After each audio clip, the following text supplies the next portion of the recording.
the NBA might be ruining their exposure with this new, nationally televised games by team. And I know that I'm pretty sure the actual broadcast pick which teams they want to watch. Like, I don't think the NBA is selecting this out, but still, like, this does actually impact the NBA's future numbers, going forward. Which I don't care about the numbers, but I do care about which games are televised because the nationally televised games are the easiest to watch if you don't have League Pass.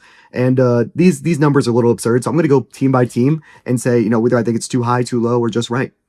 OKC Thunder at 34. I think that's way too high. And call me crazy. I understand they were a dominant team. They were champions and all that. They have Shea, who's a top three by far player in the league, if not higher.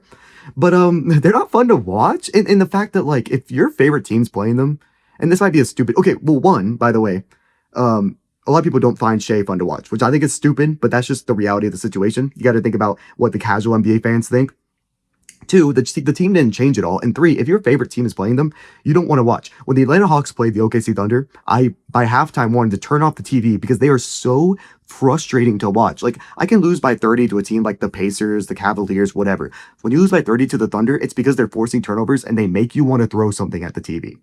I just don't think, like, and by the way, last year, they were blowing everyone out by 20, 25, right? Their net rating was insane. So a lot of these games are going to be blowouts. So I think it's too high. Warriors, 34. I actually think this is just right, if not a little bit too high, but I get it. Stephen Curry is the most entertaining player to watch in basketball. He just is, and he has been the last 10 years. LeBron James is obviously the greater player, but just entertainment to watch, it is Stephen Curry. And then they have Jimmy Butler. They have nothing else going on, so they're going to lose a lot of these 34 games, in my opinion. We'll see when I actually make my predictions, but yeah. Knicks, 34, obviously too high. However, they have to have some East teams because of the, Eastern game time slots. Like, honestly, there's probably like 8 or 9 West teams I'd rather watch than any East team. Call me crazy. Obviously, the Hawks are my favorite team, so them would be my first option out of any team. But after that, yeah, the East is not a really entertaining conference, in my opinion. And even like the entertaining teams, I think they got wrong. So obviously too high, but I mean, I think the Knicks should be number one out of the East. So that's just about right. Lakers 34. Obviously, LeBron is going to retire within the next couple of years, if not, next year. So Luka Doncic too, entertaining. I guess Austin Reeves, yeah, 34. Now we go on to the next tier. Houston at 28. I think this should be higher. Kevin Durant on this already amazing defensive basketball team. Just the way they play basketball. You have Amen Thompson, you have Sengun. I think it's going to be fun to watch. I think the things that didn't make him fun to watch was Dylan Brooks and Jalen Green, even though I respect how good Dylan Brooks is and Jalen Green has his moments. They weren't the reason that people were watching Rockets games. And now you replace them with Kevin Durant, who I'm not going to say is the most entertaining player, but he's one of the best players. Yeah, they should easily be higher. I mean, they were a 2 seed last year, and they got KD. Minnesota Timberwolves at 28. A little high, but I understand it. Anthony Edwards is a must-watch. Honestly, outside of Ant, there's not much to watch out of this team. Maybe Rob Dillingham if he actually gets minutes. But he hasn't shown anything. I don't know. A little too high. Denver Nuggets 26. Honestly, a little too low. Jokic is probably the best player in basketball, if not second best. Or third, I guess, depending on how much you value defense. And they got better. They got Cam Johnson. And I mean, yeah, that's kind of it. Well, they got a bench down, which is good. Jokic is going to play most of the game, so he's a safe option. Honestly, they should easily be a top 5, if not, well, I guess they're tied for 5. They should be a top 4 team for sure. And then Boston, way too high. Are you kidding me? If you're going to have a team who is missing, I understand Boston's a huge market, right? I get that. They have a lot of fans compared to Indiana. But Indiana made the finals, went to 7, and now they're missing Halliburton. Boston, they lost in the second round, right? And then, they lost Tatum. Yeah, my memory's really bad right now. Actually, I kind of forget. But they lost Tatum, and they lost Porzingis too. They lost Drew Holiday. I guess they've got back Anthony Simons. They're probably going to lose a lot of these games. They're not going to be great. I don't think they'll be terrible. They'll be like near 500 in my opinion. The second East team, really? I think there's some entertaining East teams. And if you're going to go a route like Boston, just pick Indiana. People are going to want to watch. That was a good brand of basketball. Everyone loved Indiana. So that's pretty stupid. Even I understand they're a small market, but entertainment. OKC is a small market. And you gave them 34. All I'm gonna say. Next tier, Cleveland. Yeah, they won a lot of games. They have Donovan Mitchell, Darius Garland, Evan Mobley.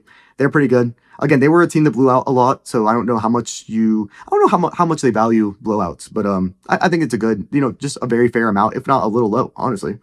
They should definitely be over Boston. I'll tell you that much. Dallas at 23. Cooper Flag. Anthony Davis, who, by the way, is an injury risk. So that probably brought him down a little bit. And obviously, if Kyrie was playing, this is like a top 5 team. This is way more entertaining, even than like the Lakers or the Knicks. You know what I mean? So I'd say about right. Spurs at 22, low. You have Wemby now. You have Fox, who's hopefully going to be healthy. You know, Wemby's hopefully going to be healthy. You just got Dylan Harper. This is an entertaining team. I don't know how good they'll be, but you talk about entertainment. I mean, we don't know how good the Lakers will be, but they're an entertaining LeBron and Luca. I think Wemby by himself not shouldn't have you just as high as LeBron, but only a little bit less. He's a freak of nature. I understand like he's not even prone to getting hurt. He got hurt once last year. The year before that, I think he would just like rest sometimes because you know he was a rookie, didn't have much weight. Should definitely be higher, especially with rookie of the year, Stephon Castle, Dylan Harper, De'Aaron Fox. They have a lot going for them. So next one, Clippers, honestly a little low too. James Harden, Kawhi Leonard. I understand, you know, both of those players could easily miss 30 games, 40 games, and now, you know, they're a huge risk. But they now have John Collins. They got Bradley Beal. This is an entertaining team. Milwaukee at 18. I mean, there has to be an East team, and Giannis is Giannis. I'll say it's fair. But yeah, the rest of the team sucks. Actually, I think it is too low because Giannis is Giannis. Let's be real. Detroit low. I mean, they just had that huge playoff rush, or playoff run. Cade Cunningham is amazing. They're a young team. Jaden Ivey should hopefully be back. Asar Thompson's obviously going to take another leap. I think it's pretty low. Then again, I'm not to say every team is low because I think both, like Orlando, Philly, and Atlanta, I think they're way low. Dude, lower the Knicks games a little bit. 34, are you kidding me? And then Boston with 25? Give Orlando a couple, Philly a couple more, Atlanta a couple more, and then Memphis at 10 is pretty. I kind of get it. They lost Desmond Bane, and John Morant is injury prone, but it is John Morant. I really think they'd be better off if they balance these games more on national TV. Like you don't have to balance like the Hornets or anything, but these good teams, like there shouldn't be 34 nationally televised games given to certain teams. That's just my opinion. Indiana at 9, criminally low. I'd be happy if they were above Atlanta, which is my favorite team, and they're above Orlando because they just made the finals. I understand Halliburton's hurt, but he wasn't the only reason they made the finals. That's a solid team still. Sacramento at 9, honestly too high. I'm gonna be honest, I don't want to watch that. And like the players are good. DeRozan's good. Levine is fun to watch, and he's good. Sabonis is good. I wouldn't say that fun to watch. Malik Monk, sure. He is still on the Kings, right? I don't think he was a free agent. Still too high. Phoenix at 9, honestly a little too high. Like, you know what? No, it's fair. You have Devin Booker. Devin Booker is a great talent, and they have centers now. Makes them kind of watchable. Portland at 8. Even someone who's like rooting for Scoot Henderson, and they got Drew Holiday, they have Klingon and stuff. It is still a little too high in my opinion. I think you can bounce a couple of these out to like the Wizards, who I'll talk about in a bit, but a little too high. Miami at 5. No one's trying to watch Miami respectfully, but 5 is fine. Like they're a decent enough team that you know they're going to be decent every year, so 5 is fine. And then you have the very, very bottom of the barrel. Hornets at 3 is fine. Bulls at 3 might be too high. I don't want to watch the Bulls. Matas is cool though. Brooklyn Nets, yeah, that's fine. If not, honestly, a little too high. I don't want to watch Igor Demon. Cam Thomas is cool though, and Claxton and all that. The Pelicans at 2 is insane. I understand that they were really bad last year, and I understand that Zion is a risk, and that Trey Murphy got hurt too, and Herb Jones got hurt too. The whole DeJounte Murray got hurt too. The entire team is cursed.